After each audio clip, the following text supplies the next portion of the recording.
Hello అందరికీ. కాకినాడ జిల్లా పెద్దాపురం దగ్గరున్న తొలి తిరుపతికైతే వచ్చేసాము. సో, ఇక్కడ మనకి స్వామివారు శ్రీ శృంగార వల్లభ స్వామివారిగా మనకి దర్శనమిస్తారు. లోపలికి రాగానే మనకి ముందుగా ధ్వజస్తంభం అయితే కనిపిస్తుంది. మామూలు రోజులు కాబట్టి చాలా జనం ఎవరు లేకుండా చాలా ప్రశాంతంగా ఉంది. ఏదైనా శనివారం గానీ, లేకపోతే ఏదైనా ప్రత్యేకమైన రోజైతే మాత్రం ఇక్కడ చాలామంది క్రౌడ్ ఉంటారు.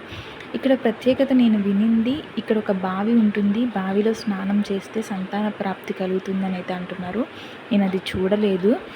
ఇక్కడ స్వామివారు మనం ఎంత హైట్‌లో ఉన్నామో అంతే హైట్‌లో మనకి విగ్రహం అయితే కనిపిస్తుంది. మొత్తం చుట్టూ గుడి కూడా ఒక రాయితో కట్టిందండి. ఇది పాతకాలపు రాయి అన్నమాట. ఈ గుడికి 9000 సంవత్సరాల చరిత్ర కూడా ఉంది. గుడి బయట కూడా చాలా ప్రశాంతంగా ఉందన్నమాట. మీ అందరికీ కుదిరితే మాత్రం తెలియని వాళ్ళు తెలుసుకొని ఖచ్చితంగా వచ్చి దర్శనం చేసుకోండి. వీడియో నచ్చితే